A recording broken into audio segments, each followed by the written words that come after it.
Dr. Ahmed Dokti, my beautiful daughter, his wife. I could not but look at her twice and be proud that that is a good wife for a future president. My daughters that are here, apart from the beauty, I'm encouraged by the number in your team. It means we have hope. If this government comes, we are going to have a voice for the women. It is my pleasure to receive you, and it is my pleasure to be part of Nigeria.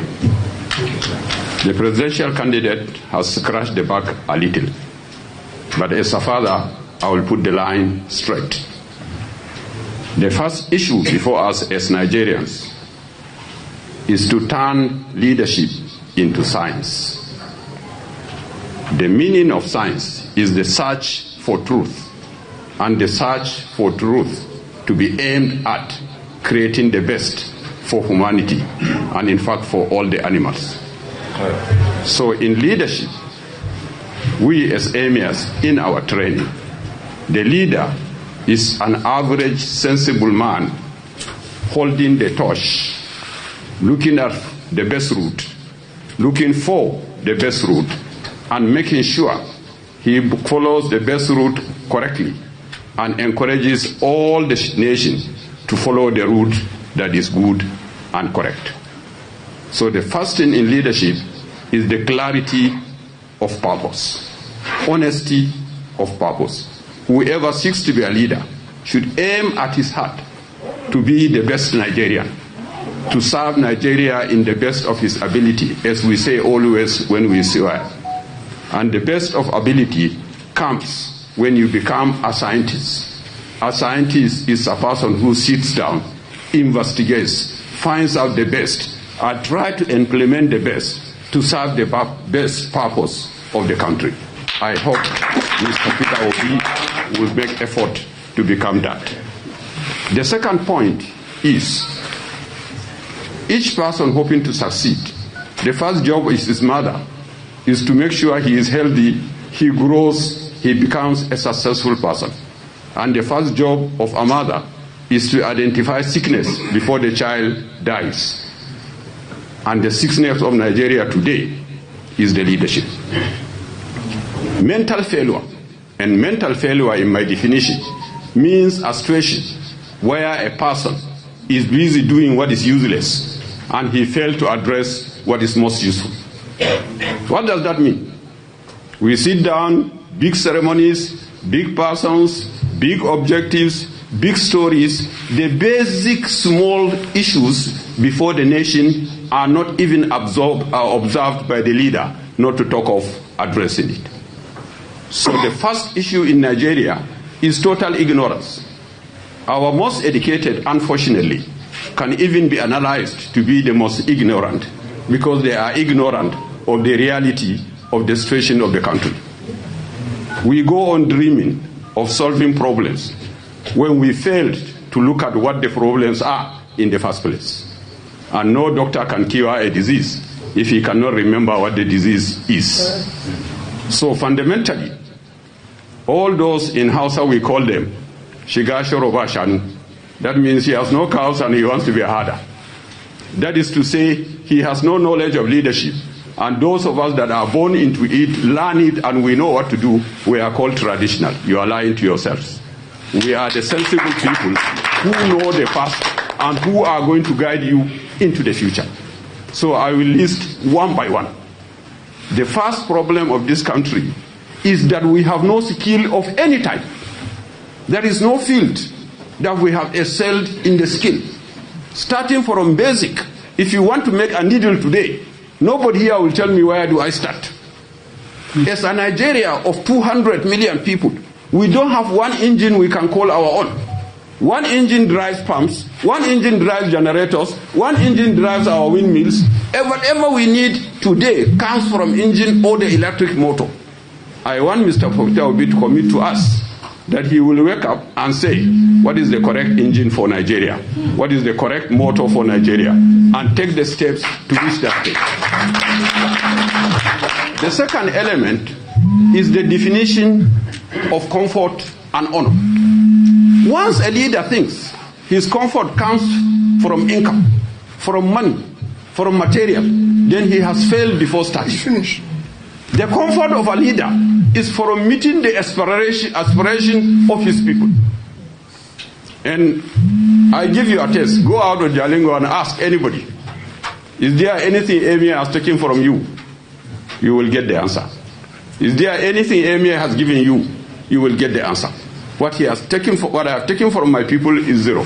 What I have given them is the right direction. That is the responsibility of leadership.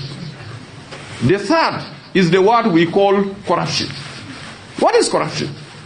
At the end of the day, corruption, pure and simple, is stupidity. Nothing more. You want to steal from your mother's pot. For who is she cooking in the first place? When you steal from the nation is yours. You don't have another place. The first time I was in London, the policeman asked me, "Why have you come to do here?" I said, "I'm not a madman that in my country I left and I don't know what to do. Between me and you, my friend, is your visa. Here it is. If you are satisfied, you let me in. If you are not satisfied, I have a place I'm proud of. You are not going to ask me any question more than what is provided in the condition for my coming here. Because I don't have the need to come here. Because you are the person who felt the need to come there first. And you told us you've discovered us. I have also come to discover you." So basically, the word corruption is a situation where somebody wants to take advantage of another person. And there is no way you can take advantage of another person without creating an opportunity for another person also to take advantage of you. So the moment you are corrupt, you are also laying foundation for more corruption. You are laying foundation for the corruption that comes on you, and we are all going to be losers. I have been miserable in many occasions in this country, but never more than the day I saw in the newspapers, Justice of our Supreme Court are accusing the Chief Judge of corruption. When did they know it? It's the basic question. When did they know it? He was corrupt and they allowed him to become Chief Justice, then they are birds of the same feather. So basically, we must address corruption at every level. And the first person to address corruption is the person that is leading. If you become president of Nigeria and you change and determine that you will never be corrupt, nobody else will be corrupt. 100%. 100%. 100%. But I will tell Mr. Obi, I had this 20 times without any apology. Almost every presidential candidate comes here and tells me, and I tell him what is right, and he tells me I'm right, he's going to do that. Now you have taken the debt, and Jalingo will write a record. I'm happy that you said we are recording what you are saying. I am also going to be happy that you are recording what I'm saying. And the next day I come to ask, I will not be told that I'm too small to reach the president. No. You will never be. I'll come back here. So, I want to tell all Nigerians that we have a country to be proud of. All we need is to accept the truth. The truth is nobody is going to wipe our tears except our effort and commitment.